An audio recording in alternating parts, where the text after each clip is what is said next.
Welcome to the Maverrik podcast, business growth tips and discussions to make you the expert in demand. Hello, welcome to another episode of the Maverrik podcast. I am Luke 2, and today I'm joined by Jim Frawley from Bellwether. How are you doing, Jim? Fantastic. Thank you for asking. Well, thanks for taking the time to come on the podcast. Basically, what I want to do straight away is if you could tell everyone essentially who you are and how you approach your business, and just give people quite a little rundown of what you've been doing in the last 2 years. Sure. My name is Jim Frawley. I run an organization called Bellwether. We are an executive development and business coaching firm based here in New York. My background prior to that was in the financial industry primarily, but a lot of executive communication, strategic planning. And now we work with individuals looking to get into the C-suite, as well as small businesses on how to reposition themselves for the new economy. Change is happening faster than most people can adapt, but we could put good strategies together. So, over the last 2 years, it's been very busy building what I like to call the future of talent development. There's such a gap in terms of the reality of the world and what we think we're supposed to do. And so what does change management actually look like in a real tangible, realistic way to help people adapt to what's happening?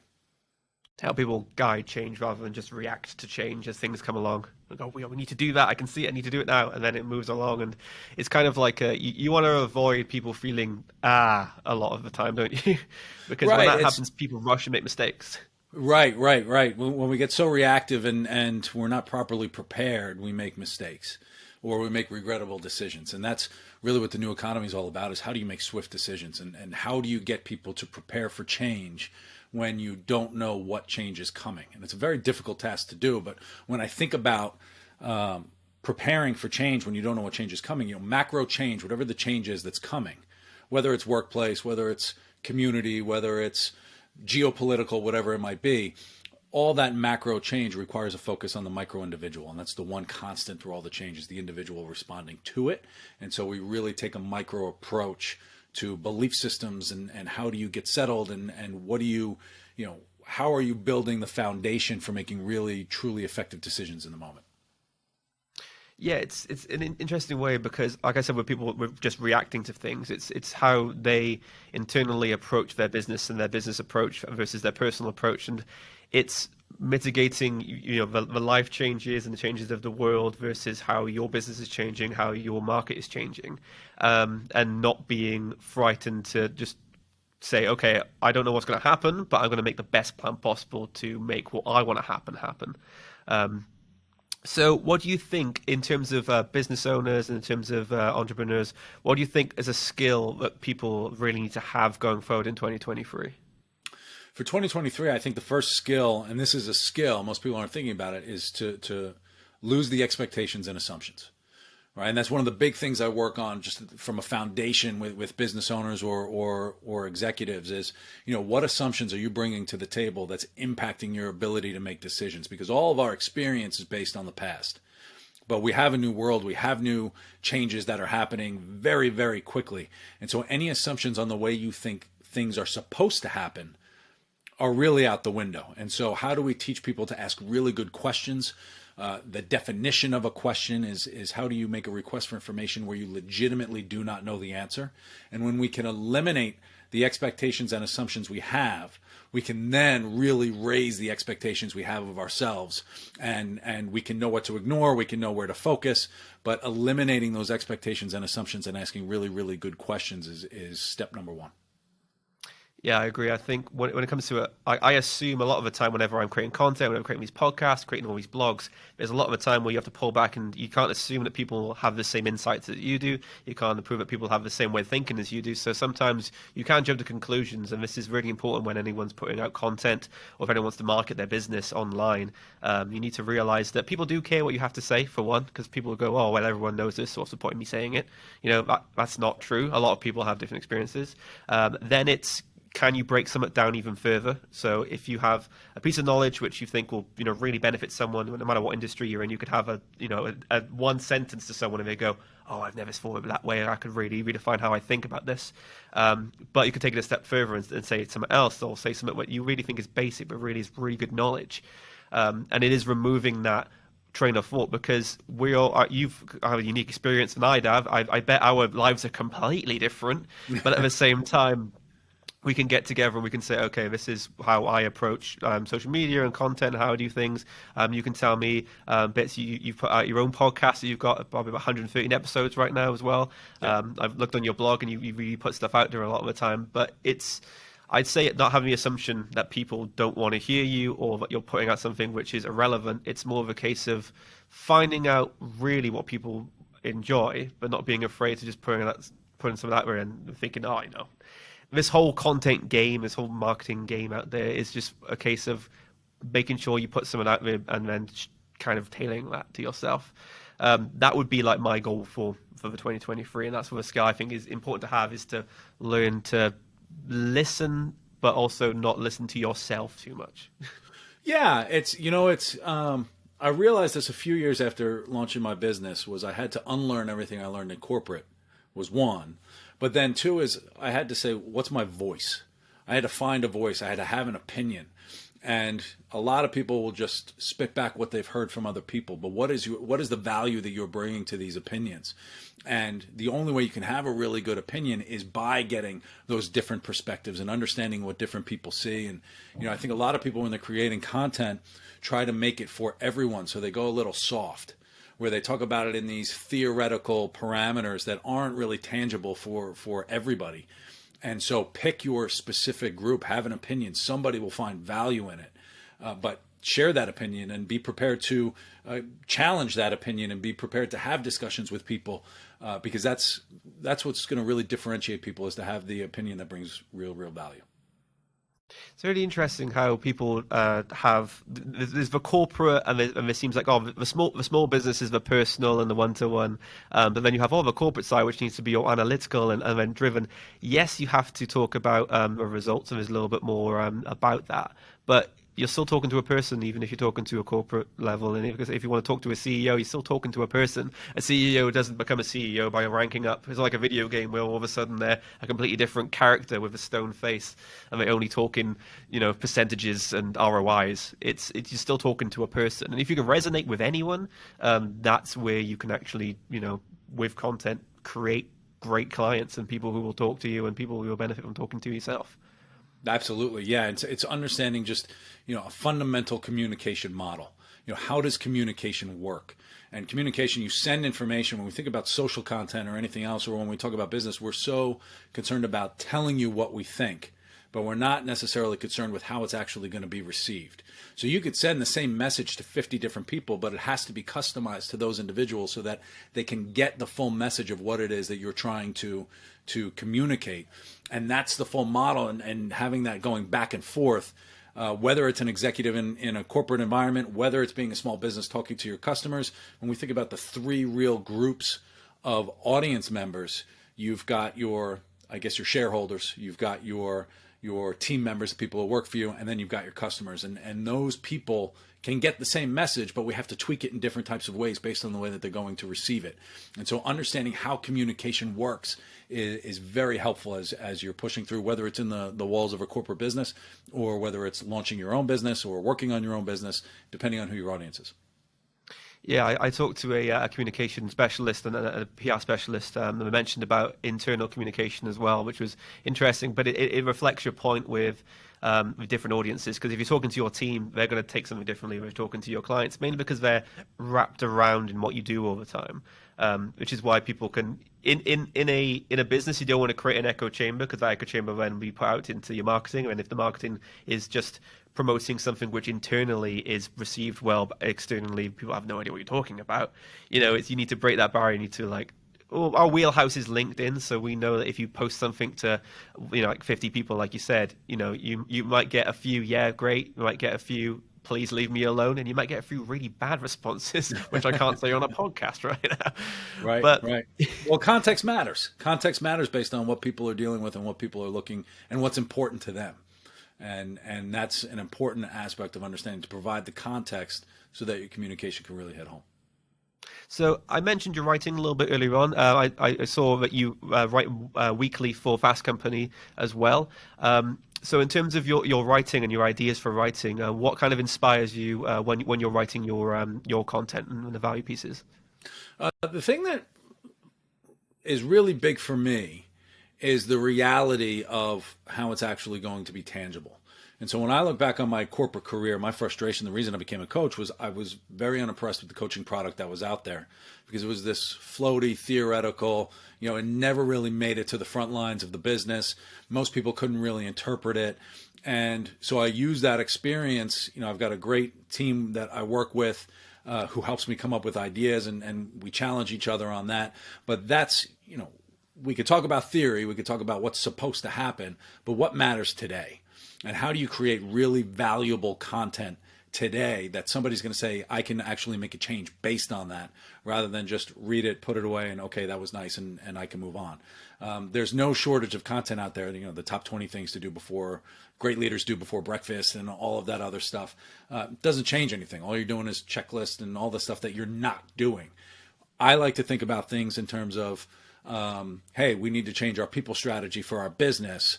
What does that actually look like? Are we rethinking the way we're thinking about employees? What does an employee mean? And give people the exercises and the work to really think through the decisions that they have to make so that they can have something tangible to take away. So they can have actionable advice and content rather than just the placeholders. I mean, I agree that mindset has its place, but I feel like with a lot of blogs out there, it can just be a formula for maybe just SEO, and they want to rank into those keyword topics, and you have like, oh, these are the top 5 ways you can do this. But like I mentioned before, we don't put anything out there we don't do ourselves. I don't think anyone else should, in a sense, which is why no one resonates with content, which is you should be waking up at 5 a.m. every morning doing 10 press-ups, and before then you've already had 4 showers. You've cooked every child in a vicinity breakfast. It's things like that, lunch, which people... and the lunch is got to do that, and you've done it all by 7 a.m. because then you've got all your client meetings. So one thing I will say about that, and it's probably the anti of what I know it's the anti of what most marketing people have told me to do. I pay no attention to algorithms. I pay no attention to SEO because I just don't care, right? So for me, there is this desire to build a following on Instagram and LinkedIn and everything else, and people are trying to beat the algorithms, and people are worried about word choice and everything else, and there's a place for that. It has zero influence on what I create from a value standpoint, a content standpoint. I just don't care.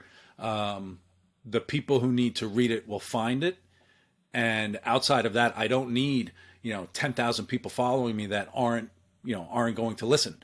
And so my big focus is creating valuable content. I'd rather put out one valuable piece a month than 15 pieces a day that are just noise. Because it's irrelevant, and if people engage with me and read my work, they know, and people are following me out, they know I'm only going to put out something that's going to be valuable. Yeah, if you have 4 people saying, I read the article and really resonated with me and with my situation right now, and I want a little bit of help with it, and you can take it further and you can actually help that person, it's worth way more than 100,000 likes. Right. Because 105 likes posts will probably be something which has already been posted before. Maybe it's a video sourced somewhere else. And that's the difference, I feel, between viral content and content which has a purpose. And I feel every person in the business space currently is battling we want viral content because we know we're going to get maximum amount of eyeballs on it, maximum amount of likes, and we could turn that into sales and opportunities. Whereas on the other hand, if you just had 100 or 200, if you had 100 or 200 of the right people, you're going to get a lot further, and you're going to build more of a community. And even if it's the starting point, even if it's just, like I said, 1 or 2 people, like as long as they're into you and you're providing them enough value and they're buying into you, you've got like clients for life then. And I think that's is worth more than just the likes and the comments. But every time you say that, it kind of sounds like, yeah, but you can't get them. It's like, well, there's ways of getting them. You can buy them and it'll just tank your accounts, or you can buy the likes and comments and you can have them off posts which are really irrelevant to you. But it's at the same time, like, what would really benefit your business in the long run? That's right. Yeah, it's when I send a note to an executive, they answer my email, right? And I'm not big on the spam, and I feel like a lot of marketers tried to use this strategy, and I know this because they pitched me on it, and I was anti, send out 100,000 emails, and you might get 1,000 responses, and it might turn into one meeting, and I'm just not going to do that. It really waters it down. I think a lot of people went to marketers to say, I need help. And this was the easy strategy that they came up with, but it actually doesn't help. And so when you're very smart and targeted about who you want to be in front of and providing actual value to make sure that they are getting what they need, your conversations then, I mean, I've built a library. And so now it's about building a general library that anybody, if you were to look me up, you could look at all the articles, you could look at all the podcasts, and there's no noise in any of it. There's no fluff. And I'm getting phone calls now, right? People are soliciting me to say, I read this, I read this, I read this. I know I want to work with you, so let's just get started. It completely changes your business model in terms of how you're chasing all this business. You don't have to chase it once you build a valuable library that people can access. So ironically, that's what's probably bringing a lot of. I know you don't believe in SEO, but the more you post about that topic on your website, and you've got a big list of knowledge bank out there, what you're doing is you're showing your authority to Google, and they'll go, "Oh, this person knows a lot about what they're talking about," and so you will rank in those keywords regardless. So even though you're not even caring about it, you're doing it anyway, which is good. Right, and it's a long-term play. It's certainly a long-term play where eventually the cream rises to the top, and it's not, you can't get this short term, and people are so focused on short term, how can we spike this and how can we spike this, but then you get forgotten. There's so much noise, and so many people now are just trained to just turn it off. If you look at Instagram, the people just scroll and keep going. Nothing really makes them stop. Nothing really does that. So when people need something, they go and find it, and you want to be the person that has what they need when they need it, because then they're going to call you. Just creating noise and having people follow you, eventually, the SEO will catch up. And SEO is valuable, so you know what people are looking for, and you can customize, of course, but you don't want to just create that noise, because people will bucket you into that noise category. Exactly. So you wrote a book in 2020. Was it during did the pandemic kind of spiral on? Was it more of was it before or after, or when it was kind of happening? I'd started writing it a few years before. But then when the pandemic hit, I just sat down and wrote it. So I finally cleaned it up, and I was able to. It was called Adapting in Motion, Finding Your Place in the New Economy. And there was so much change. My corporate career, a big lesson, and my background was working in PR and executive communications for the banks during the financial crisis, which was like the worst job you could have at the worst possible time. But so much change happening, and seeing the executives who did really, really well in responding to it informs a lot of the work I do with my clients today. And so this was a lot of, revisiting the arc of change management, of awareness of change. We recognize that change is happening. How do you prepare on an individual level for change that you don't know is coming? And then how do you turn that into a learning mindset? And how do you use that to make good decisions and use that for wisdom? And so I wrote that very quickly once the pandemic hit, and then it launched about a little less than a year after that. Yeah, I feel. During that time, a lot of people were, would put themselves into, getting the stuff done they wanted to get done, or they kind of felt like, oh, I've not used that time as much as I can do. And I think some people feel like post-pandemic regret that they haven't got their most out of it. And it was like, oh, it was not a lot to most to get out of what you were doing. Really, is having to live through something which was, now currently it was unprecedented. A lot of people did not see that coming. Right.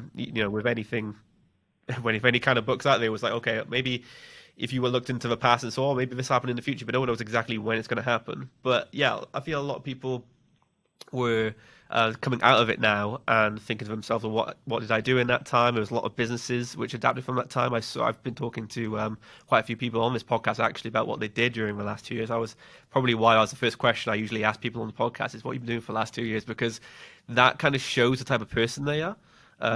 Because what they've done is they've gone through a pandemic, and there's a few changes that will go out there. People either completely changed how they approached business, or they didn't want to be in their business anymore, or they think to themselves, I need to adapt quickly. And now it's a question of, how do I adapt if something like this happens again? So that's right. Yeah, really we're in year 4 of a pandemic, which a lot of people don't really think about it that way. We think about the pandemic being over, but at the beginning of it, they said this could be a 10-year thing, and people laughed. But we're actually in year 4 of a pandemic where your business is fundamentally changed. How you reach people is fundamentally changed. How people consume content fundamentally changed. We've got AI coming in now with ChatGPT and all of that stuff. It's fundamentally changing everything. And if you're not anchored in a particular type of way, A big struggle that people had during the pandemic was they got stuck at home with no social interaction, forced to have conversations in their head that they weren't ready to have. And a lot of people just didn't know what to do with that. And that was a lot of the conversations when I launched the book, and talking to clients and seeing what resonated was, it helped give them an anchor and ask the questions that they needed to answer themselves. What do you actually believe? Who is in your social network that can support you? What about self-love and self-care? What does that actually mean? And what does that mean for you? And we don't take the time to answer those questions because we're so externally facing. But by focusing on the internal to see how you make decisions, fundamentally changes the way that you're going to approach the next couple of years. Yeah, it was strange because I even see it in in a personal friendship level where talking to someone face to face felt strange. And that's kind of something you don't want to happen at all, because you've got hybrid working now, people are away from the Zoom calls, and people got used, I guess, to being, okay, I'll present for a little bit, and then I'll press mute, and then you can tone down a little bit. So maybe you'll have that in the office where you're talking to someone, and then all of a sudden you realize, oh, I need to continue being present and aware, and rather just hitting mute and then just falling asleep. And yeah, it is year 4. I kind of agree with you on there, because no matter what happened previously, we're going to see the results of it going forward. Especially, like I said, in the economy, what it's done to people, or what it's still doing to people, and how people are still recovering from it. And it is the personal level of what happens next. Where do I go next, and how do I feel? Because in the realm of coaching and consulting, and going into businesses and inspiring change, what's usually the first question you ask when you enter a business owner and you see what they're doing?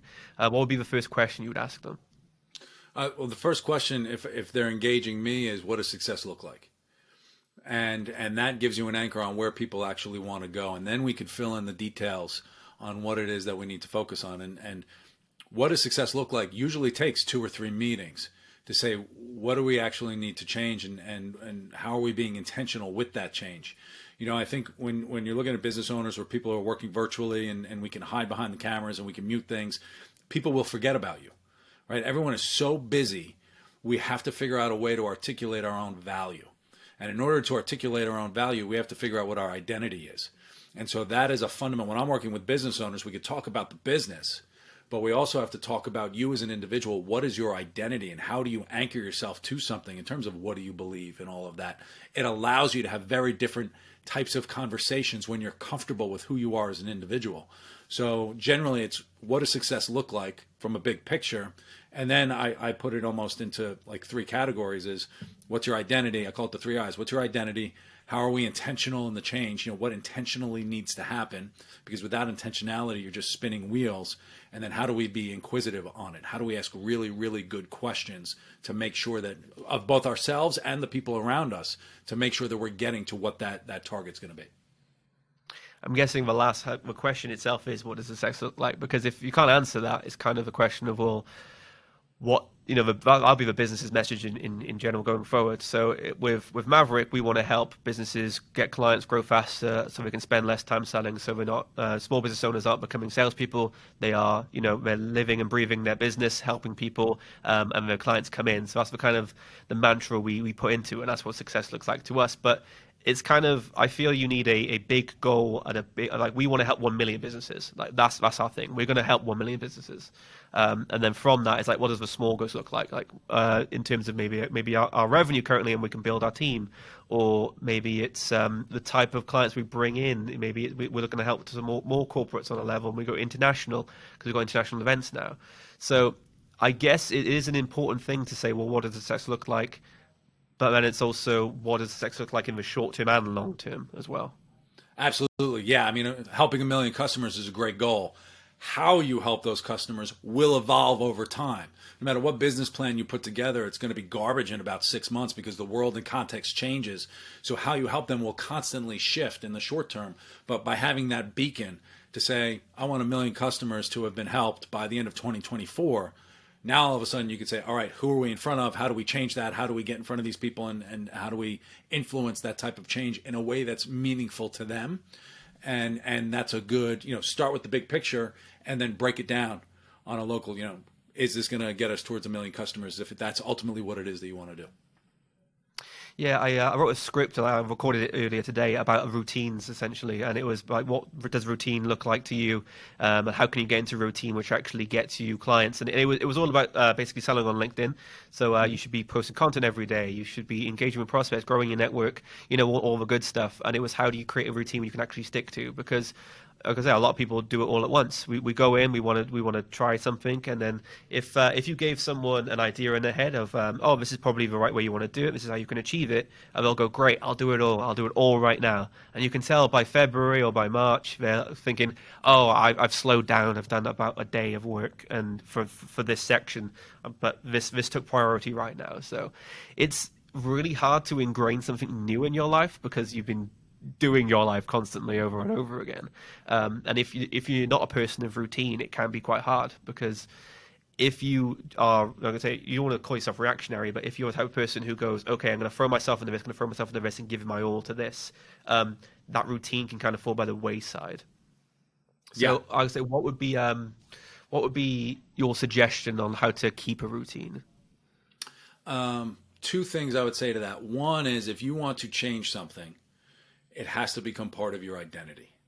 And so if you want to be, let's say you want to lose 50 pounds, you have to make decisions as to what a thin person would be eating all the time. And you only make those decisions in the moment when it becomes a part of who you actually are. So if you want to identify as a triathlete, then you have to start doing what other really good triathletes start doing. If you want to identify as a LinkedIn expert, you have to do what LinkedIn experts are doing. That's one. Two, I've changed because I'm very guilty of trying to do too much, too short, and everything falls off, and we get overwhelmed, and our task list and our Trellos and everything just comes in all overdue, and we're not getting anything finished.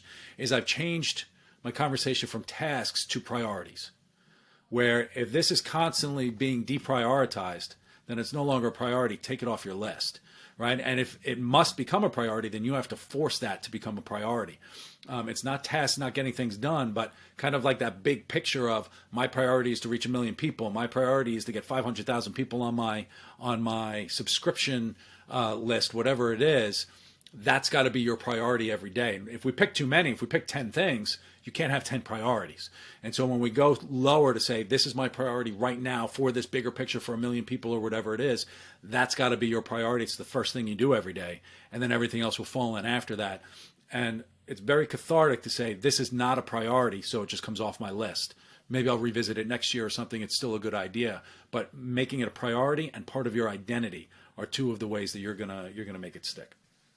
It also helps with leadership if you're running a team of people, and you can say to yourself, well, what do I need to do right now, which is my priorities, and what can I give priorities to my team to head towards? Because if they're looking for you for leadership, they may be thinking, well, I don't know what my priorities are. I've got like 5 or 6 different things, but you'll say, okay, this is probably what will give you the best results for this objective that we want to achieve. So if you focus on this and you make this your priority, but also feed in the little things that could help.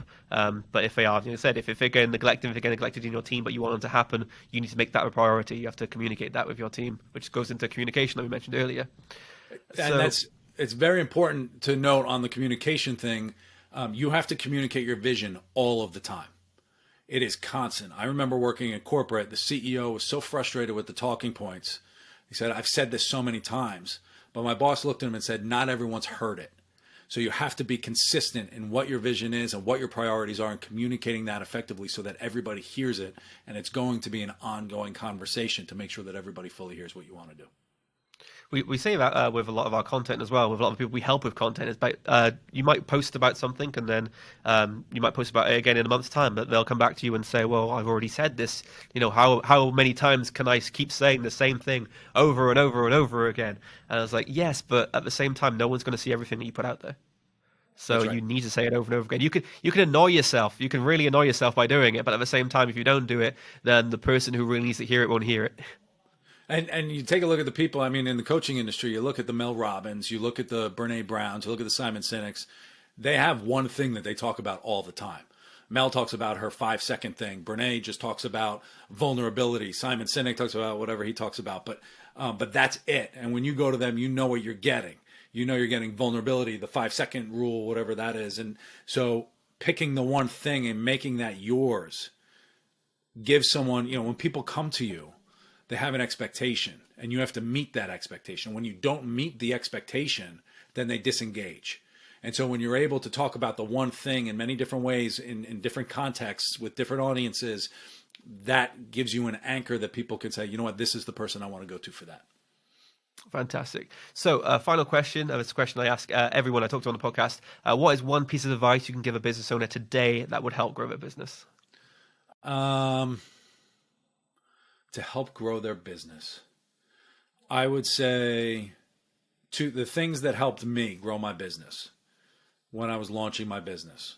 One, no one can be satisfied in life if they aren't satisfied with the one person they can never be separated from. That's a Jean-Jacques Rousseau quote. So it's ultimately up to you. Nobody's going to buy from you if you're not going to buy from yourself.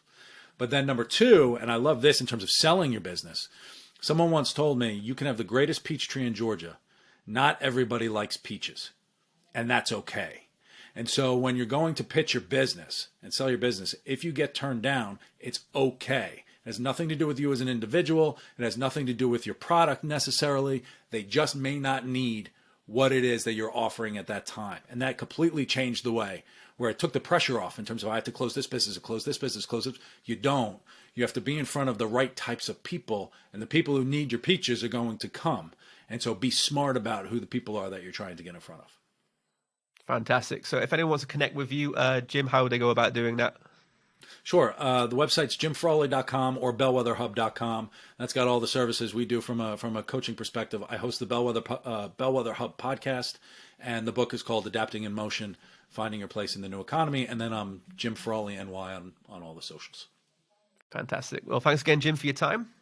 Thank you. I appreciate it. Thank you for watching or listening to this episode of the Maverrik podcast. Don't forget to subscribe to us on all the channels and share if you've taken some value from this episode. Thanks again, Jim, for your time, and we'll see you next time.